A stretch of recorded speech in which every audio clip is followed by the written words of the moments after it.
Coucou les merveilles, c'est Chloé. Je vous présente aujourd'hui le livre, ce n'est pas un oracle ni un tarot, Curiosité féerique et surnaturelle de Véronique Barrault, illustré par Océane Laïsouk, élaboré son cabinet de curiosité, édité aux éditions Danaé. Je remercie le groupe éditorial Pictos de me l'avoir envoyé pour vous le présenter en cette période voilà, de fête de fin d'année. Je trouve que euh, ça s'y prête, quoi. Voilà, c'est une invitation à renouer avec la magie. Alors le livre, il a une couverture en dur. Au niveau de la taille, il fait à peu près mon avant-bras, un petit peu moins. Donc il n'est pas immense. Je vous montre aussi par rapport à ma main, voilà. Donc on va regarder le résumé. Kit de protection anti-vampire vendu aux enchères, poudre de licorne délivrée en pharmacie, permis de chasser le yéti, concours de pêche à la sirène, procès accusant des hommes et des femmes d'être des loups-garous. Aussi insolites que réels, ces exemples tirés d'hier et d'aujourd'hui témoignent de notre fascination pour les créatures surnaturelles. À en croire les péripéties, croyances et recherches scientifiques retracées dans cet ouvrage, cet attrait pour les êtres fantastiques semble loin de s'épuiser. D'ailleurs, de nombreux passionnés recherchent toujours des chimères taxidermiques et autres créations féeriques pour enrichir leur cabinet de curiosité. Vous découvrirez dans ce livre les pièces de collection les plus prisées, ainsi que des astuces pour les confectionner et les acquérir de manière à créer votre propre assortiment féerique. Et le livre est au prix de 24 euros. Alors, on va regarder ensemble l'intérieur. Alors déjà, ici, c'est mignon, je trouve. On a comme des petites étiquettes, voilà, sang de vampire, crochet de basilic. Et qu'est-ce qu'on a aussi? Je crois que j'avais vu gants de sirène, un truc comme ça. Je sais plus. Enfin bref, voilà, on a plein de petites étiquettes. Ensuite, l'intérieur du livre, on a une imitation un peu, vous voyez, au niveau du papier, papier vieilli.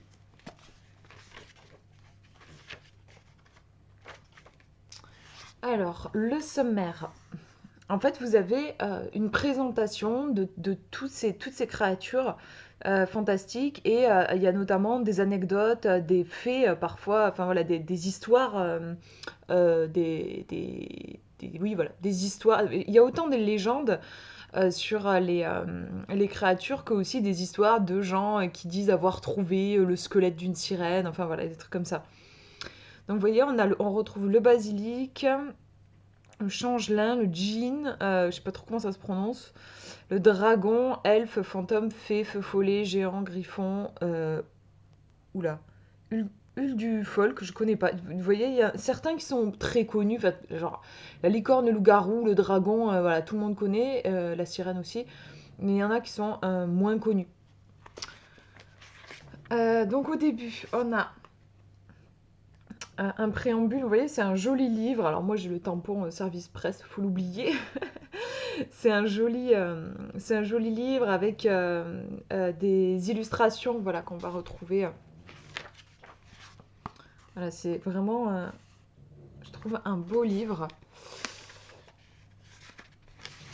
Donc par exemple, le basilic, on va retrouver voilà, toutes les informations sur le basilic avec des anecdotes, avec des dessins. Ça continue sur une autre double page. Donc voilà, par exemple pour des créatures qui sont jugées pas forcément très sympas, on va vous parler de comment les repousser ou au contraire, créatures sympas, comment les attirer, voilà. Vous voyez comment vous protéger ici du basilic. Et voilà la fameuse référence à chaque fois au cabinet de curiosité.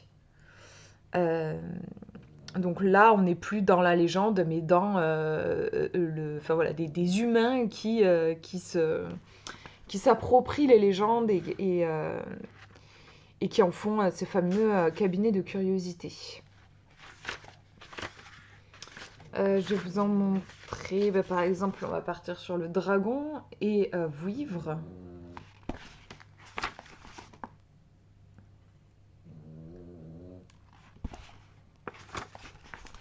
Hop, je tourne la page, donc vous voyez qu'on a plusieurs pages pour chaque créature.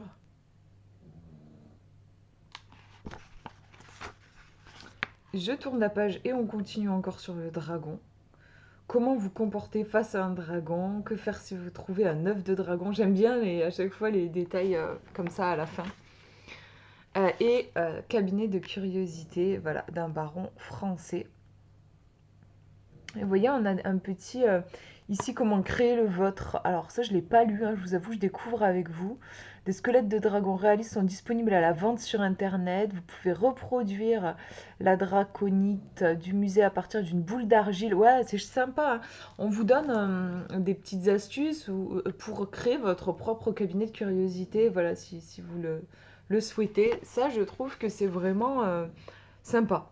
C'est je trouve le petit plus de ce livre, parce qu'on en trouve pas mal, enfin j'en ai déjà vu, surtout en plus là, à la période de Noël, ils sont mis en avant, je trouve, des livres, genre par exemple, il y en a sur les licornes, sur voilà, les créatures fantastiques et tout. Il y en a pas mal, souvent c'est des très beaux livres qui sont vendus, oui, souvent pour Noël. Celui-ci, il a la particularité, je trouve, d'avoir ce petit côté presque do it yourself. Alors, c'est pas le. Comment dire? C'est pas le thème principal du livre. Le thème principal du livre, c'est quand même de nous présenter les créatures magiques. Mais en petit plus, voilà, vous avez des petites astuces pour créer votre propre cabinet de curiosité. Et ça, je trouve, voilà, que ça le différencie des autres. Donc là, je vous montre sur les elfes.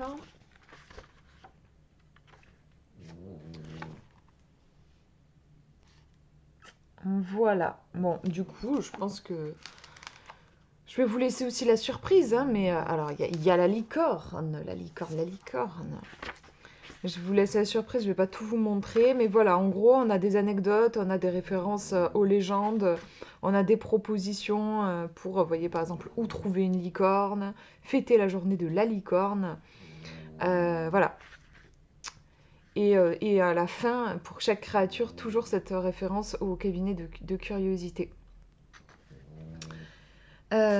Voilà pour cette présentation. Je pense que je vous ai tout dit. C'est vrai que je trouve que c'est quand même assez fascinant de voir qu'aujourd'hui, voilà, en 2024, euh, avec tous les progrès de la science, machin et tout ça, les créatures féeriques, euh, fantastiques, mythiques, elles continuent de nous émerveiller, de nous intriguer. Elles ont même, je trouve, une place importante. Enfin, voilà, quand on voit le succès, par exemple, de films comme Harry Potter a pu avoir, enfin voilà, des films fantastiques, on voit que les gens restent il y a attirés.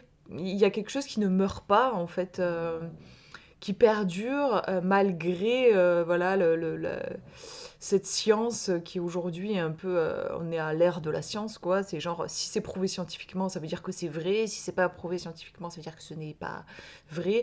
On est quand même beaucoup dans un truc comme ça. Et malgré tout, voilà, ces créatures féeriques, ces mythes ne sont pas oubliés, en fait. Alors, certains, euh, si, enfin certains, honnêtement, il y en a que j'ai découvert, hein, mais mais il y en a d'autres, comme je vous disais, genre les sirènes, les licornes, les dragons, tout le monde sait ce que c'est, quoi.